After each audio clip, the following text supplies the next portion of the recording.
The pandemic officially ended in May. However, it is clear COVID is still here with us. In the last 90 minutes, we learned the new COVID booster shot could get FDA approval on Friday. Shots could be available as early as next week if the process moves swiftly.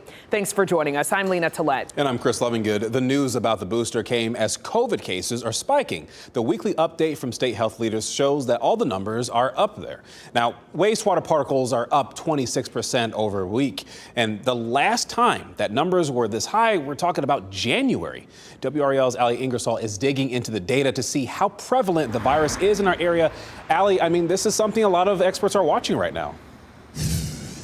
Yeah, experts are definitely watching this, Chris. And if you're anything like me, you probably know a few people who have tested positive for COVID this week or over the last few weeks. That's because it is incredibly prevalent around the entire state, data showing.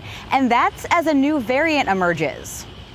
Inside schools, around the streets, few masks are seen. While there might not be social signs that COVID is on the rise, the latest data looks similar to late 2022, early 2023. There's something different about it right now, though. While data shows hospital admissions and emergency department visits have ticked up, those facilities aren't filling up. For the most part, the hospitalized patients fortunately have not been so sick as to need intensive care. Dr. Cameron Wolf with Duke says patients are presenting differently. Those who are coming in with COVID are high risk, immunocompromised, or with many comorbidities. And few have hyperinflammatory pneumonia. Doctors say people aren't getting as sick because some immunity exists, either from having had COVID or from being vaccinated against it.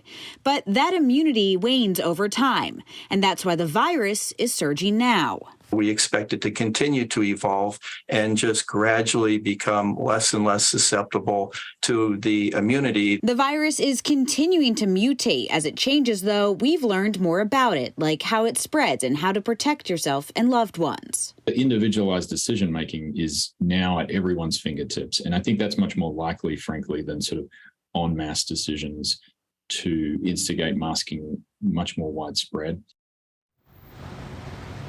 Now, the doctors suggest having tests on hand just in case. We did some of the legwork for you. Checking a lot of local pharmacies, we found that many are sold out, though. This Walgreens here in the Village District, they do have some. So if you're looking for any tonight, you can head down here. Another thing to note is that insurance companies are no longer automatically covering the cost of tests. So something you'll want to check with as well.